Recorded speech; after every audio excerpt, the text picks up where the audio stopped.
ஆச்சியால் சுகந்தி வணக்கம்ங்க. வணக்கம் மிஸ்டர் ஆச்சியால் சுகந்தி இன்னைக்கு அறிவிச்சிருக்கிறாரு மரியாதைக்குரிய எடப்பாடி பழனிசாமி. பாஜக 27 இடங்கள், பாட்டாளி மக்கள் கட்சி 18 இடம், டிடிவி 11 இடம், அமமுக 11 இடம். ஒன்றும் எதுலையும் ஒப்பந்தத்தில் கையெழுத்து போட்டு கொடுத்த மாதிரி எந்த பேப்பரையும் நாங்கள் பார்க்கல. வெறும் அனௌன்ஸ்மெண்ட் மட்டும்தான் பார்த்தோம். கையெழுத்து போட்டதாக எந்த பேப்பரும் வெளியிடப்படவும் இல்லை. இப்போது வர இருந்ததுன்னா நீங்கள் சொல்லுங்கள், நான் தெரிஞ்சுக்கிறேன். நாங்கள் தெரிஞ்சுக்க விரும்புவது ஒன்று தான். மொத்தம் இன்று 234 தொகுதியில் 56 தொகுதிகளுக்கான தொகுதிகள் ஒதுக்கீடு செய்யப்பட்டிருக்குது. அதிமுக தலைமையில் என்டிஏ கூட்டணிக்கு ஒதுக்கப்பட்டிருக்கு. இந்த 27, 18, 11 அது என்டிஏ கூட்டணிக்குன்னு ஒதுக்கப்பட்டிருக்கா இல்லை கட்சிகளுக்கு தனித்தனியாக கொடுக்கப்பட்டிருக்கா? ஏன்னா நீங்கள் டிஎம்கே போல நீங்க ஒப்பந்தத்துல சைன் பண்ண அந்த பேப்பரை எதுவும் பார்க்காததுனால நான் கேட்கிறேன். கூட்டணிக்குன்னு கொடுத்துருக்கீங்களா? எப்படி அது? கூட்டணிக்கு கொடுத்திருக்கமா? அதாவது உங்களுக்கே தெரியல தானே? நேத்து இல்ல இருங்க அரவிந்த் ஆக்ஷன் let me first let me start yaar please let me start first okay don't put on questions I'll answer. சரி, நீங்க ஃபர்ஸ்ட் இது பண்ணும்போது அதிமுகனாலே பத்திரிகையாளர்களுக்கு எப்படியா கார்னர் பண்ணலாம் அப்படிங்கிற மாதிரி வரீங்க. But we used to do this tactics. அதனால we now well versed to handle you guys. அதையும் ரொம்ப ஹம்புலா நான் சொல்லிக்கிறேன் மேடம். அதாவது எனக்கு அறிவும் இல்ல, பக்குவமும் இல்ல மேடம். ஹம்புலா சொல்லிக்கிறேன் சார். இல்ல புரிஞ்சுக்கங்க.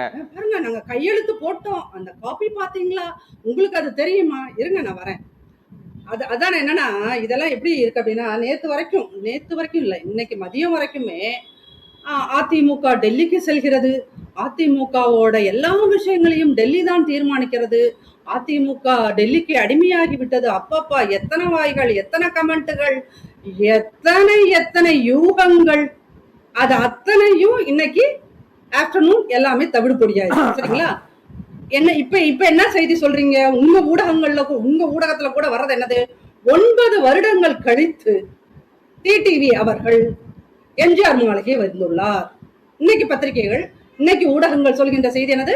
9 வருடங்கள் கழித்து திரு டிடிவி அவர்கள் வருகிறார் எம்ஜிஆர் மாளிகைக்கு. அதுக்கு முன்னாடி நான் பர்டிகுலரா இந்த கொஸ்டினை திரு அரவிந்த் ஆக்ஷன் முன்னாடி வைக்கிறேன். அதாவது 4.5%, வெறும் 4.5% இருக்கின்ற காங்கிரசுக்கு 28 தொகுதிகள் கொடுத்ததை நீங்கள் சாதுரியம் என்கிறீர்களா?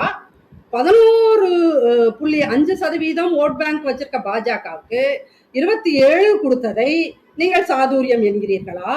MK is more dangerous then his father அப்படின்னு எச்ராஜா சார் சொன்னதை ஒரு பெரிய இதா எடுத்துக்கிட்டு 5 வருஷம் everyone is saying MK is more dangerous than his father.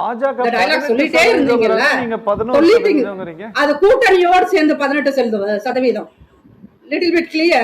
கூட்டணியோடு சேர்த்து 18%. பாஜக alone is 11.5%. Okay, clear?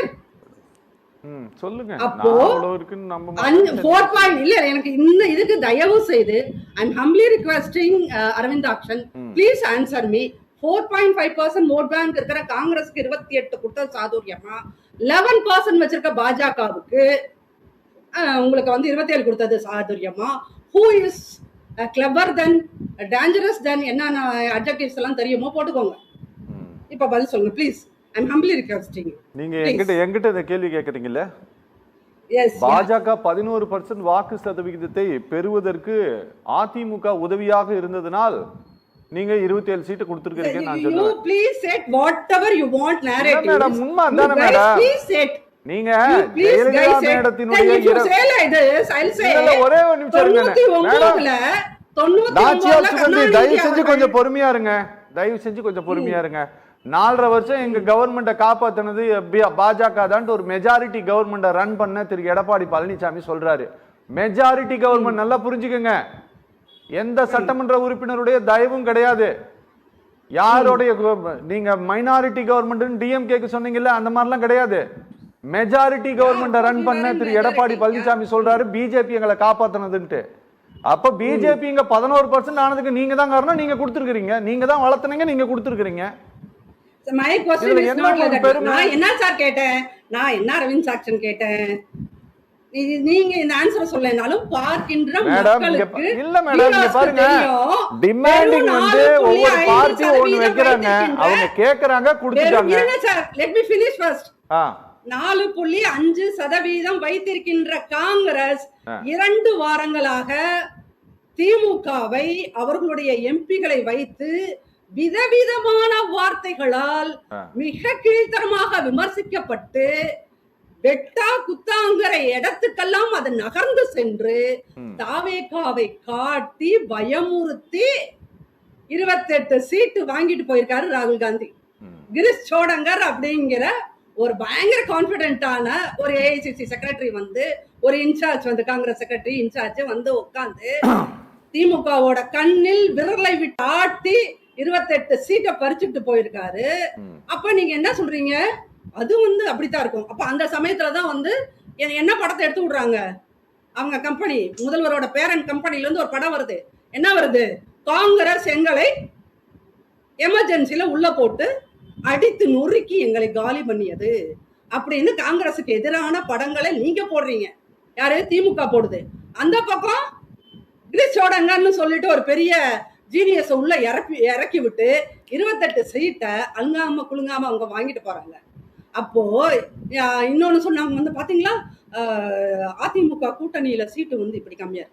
Karunanidhi ஐயா அந்த முன்னாடி போங்க 2011 அதுக்கு முன்னாடி என்னது 63 நாயன்மார்களுக்கு காங்கிரஸுக்கு சீட்டு கொடுத்து அந்த 63 ஆழ்வார்கள் 63 நாயன்மார்களுக்கு 8 ஆழ்வார்கள் வந்தாங்க அப்படின்னா how worst it is. அது எங்க கருணாநிதி காலத்திலேயே காங்கிரஸ்க்கு 63 கொடுத்து அங்க கலைஞர் டிவியில ஃபர்ஸ்ட் மாடியில ரைடு, கீழே சீட்டு பேரம் போகுது. அப்படி எல்லாம் இங்க எதுவுமே அதிமுக நடக்கல.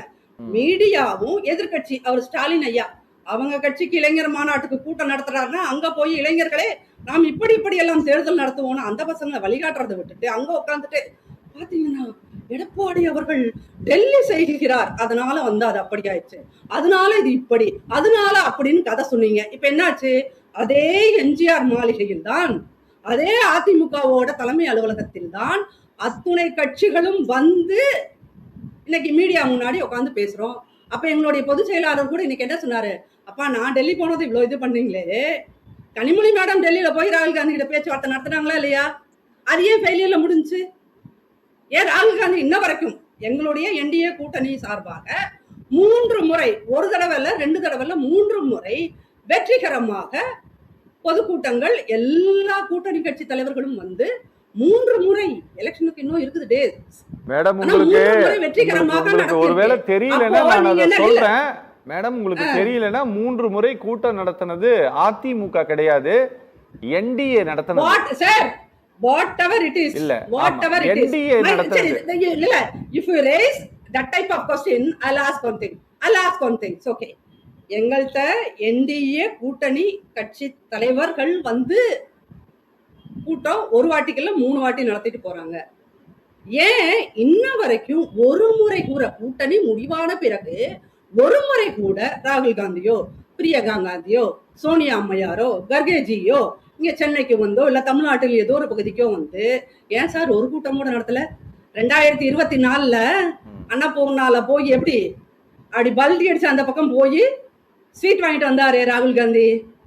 அப்போ 24 அவர் கூட்டணியோடு இணக்கமாக இருந்தவர். இப்ப ஏன் என்னாச்சு, வாட் ஹேப்பன்? கூட்டணி இன்னும் இணக்கமாக இல்லை அப்படிங்கிறது. இன்னொன்னு திரும்பி நான் வந்து இது ரொம்ப ஹம்பிளா சொல்லிக்கிறேன். என்ன அப்படின்னீங்கன்னா, இந்த டெல்லி போனா அப்படி இப்படி அப்படின்லாம் சொன்னீங்கல்ல, அவர்கள் அத்துணை பேரும் இன்னைக்கு நீங்கள் எல்லாம் கிரியேட் பண்ணின இந்த நேரேட்டிவ் அப்படி ஒட்டு மொத்தமா டீகம்போஸ்ட் ஆயிடுச்சு. இப்ப என்ன மாதிரியான ஒரு நேரேட்டிவ் செட் பண்ணுவீங்க? என்ன நேரேட்டிவ் செட் பண்ணுவீங்க? Last 5 years you people keep on saying Delhi கடுமையாகி விட்டது, டெல்லி கடுமையாயிடுச்சு. இப்ப என்ன சொல்லுவீங்க? இப்ப என்ன சார் சொல்லுவீங்க? இன்னைக்கு எம்ஜிஆர் மாளிகையில் தான் அப்ப என்ன பண்ணுவீங்க? சரி, மேடம் கொஞ்சம் இணைப்புல இருக்க.